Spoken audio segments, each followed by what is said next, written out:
Hello, I'm Sean Cheek and welcome to my Piano Sight Reading Boot Camp. These are the 8 fundamental principles that I will be referring to throughout my piano method. Now my piano method focuses on sight reading, and we need to have a definition of sight reading here. So let's look at the first point. Sight reading is the speed at which one perceives and executes music notation. Now notice it's the speed at which you do that. Perceiving involves seeing the musical page, processing the information, understanding it, and the executing involves transferring that to the keyboard and actually carrying it out. So there's the perceiving and the executing, and we're going to be working on the speed at which you do that. Now, some people can perceive, some people can execute. But how many people are really fast at that? That's what we're going to be working on, making you fast at sight reading. Increasing that speed at which you can see what's going on the page and then actually carrying it out. That brings us to our second point. The better the sight reader, the more they can play in a shorter amount of time. Now think about that. If you're really fast at perceiving and executing music notation, you're not going to have to work on something as hard. You're going to be able to get a piece from the music store, sit down and work on it, play through it a couple of times, and you have it. All right? And then you're going to be able to play more things instead of just one thing at a time. And that's very desirable. This speed that we're after will increase by playing many easy pieces instead of few difficult ones. All right? We're not going to take one piece and beat it to death till it's absolutely perfect and until you've memorized it, and then move on to the next one and do the same thing. That is going to be contradictory to our purpose here. All right? There is a time and a place for memorization and perfection, but not here. We're trying to make our sight reading better. All right, so what we're going to do is play many easy pieces. We're going to keep moving, keep moving on. We're going to play one piece, get it down pretty good, and move on to the next one. And we're not going to have them be that difficult. Because if it's too difficult, it's too hard to read, you get bored, you get frustrated, and you want to quit. All right? So we're not going to do that. We're going to stay with many easy pieces. Point number 4, the more a piece is memorized, the less effective it becomes as a sight reading tool. Now think about that.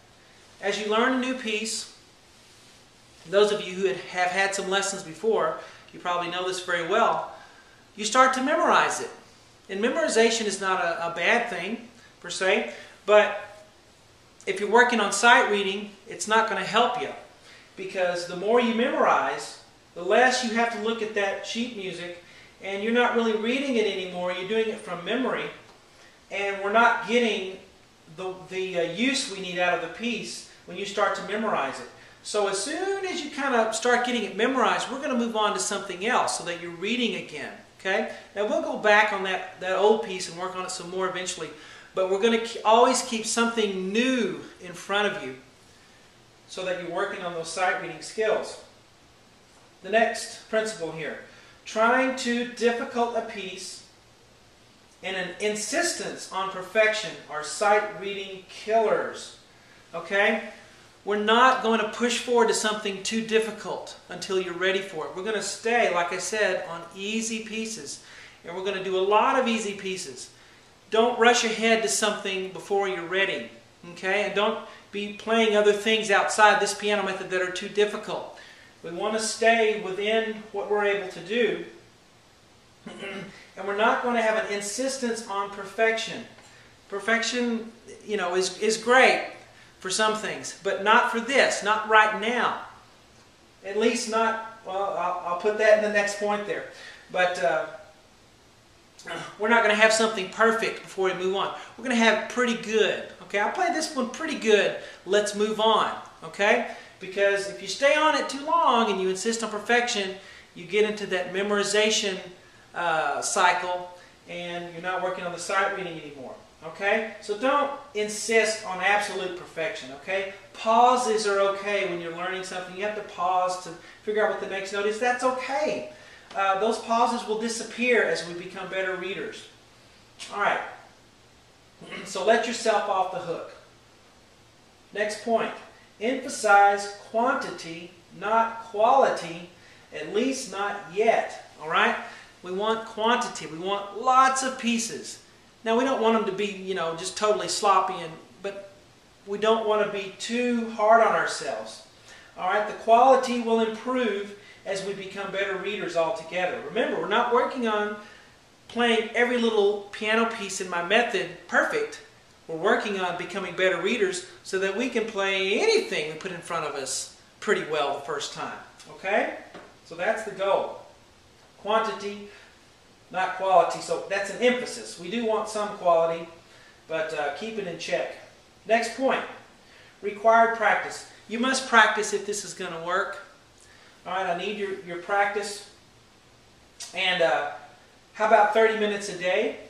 If you can do that every day. I know there are some days that we can't, but let's make that our goal to do it 30 minutes a day, every day, at the same time every day if possible. Because what happens is our bodies like routine. And if we can get in a routine of doing something at the same time every day, somehow our minds and our bodies get prepared for that activity, and we'll do better at it if we can make a routine and have, every day at the same time, if possible. Now, don't do too much. You can really get gung-ho and burn yourself out. So 30 minutes is a good starting place, okay? Any less, we're going to lessen our chances. So try to give me 30 minutes a day. Last point. The practice sessions that we will have. Now, a practice session is, anytime you're sitting down to play these daily practices that you're doing. The practice session always have these 3 parts. Okay, we're going to have 3 parts to these every time. Very crucial to this. Okay, don't just do what you want to do. Make sure you do what I'm laying out here for you to do. The first part of that 30 minutes is going to be repertoire. Now, repertoire is what you can play right now. All right? Right now, what can you play? Now, when we first start, it's going to be one song, one piece. But we'll be building that repertoire and having 2, 3, 4, 5, 6, 7, 8, 9, 10, and more pieces that you can play right now. They may not be perfect, but that's okay. At least there are 10 pieces that we have in our repertoire. So the first part is going to be spent playing through those pieces. The second part of the 30 minutes is going to be new material. Reading something new, or at least fairly new, okay? And then after you get that, whatever the new material is, when you get that to a certain point, then that'll become repertoire, and we'll move on to another new material eventually as the weeks go by. Now, the third part of the lesson that is very important of your practice sessions is what I call random note reading. Now, it's random because the thing about music is it has melody, and people can memorize melody, and they can use their ear and kind of figure out by a little bit of guessing what some notes are instead of really knowing what the notes are. And we want to avoid that. So the random note reading is going to be the flashcards that we use. Because if you take a bunch of random flashcards and set them out, and then they're not going to make music, just random. And you're going to play through those, and you can't use anything else but your knowledge of note reading. And then we mix the flashcards up and do it again. So you see why it's random. It's not a song. It doesn't have a melody. And that's very important to take that part out of the equation so that the only thing you rely on is your note reading ability. All right, and that's going to be the say it, play it technique that I say. You have a note.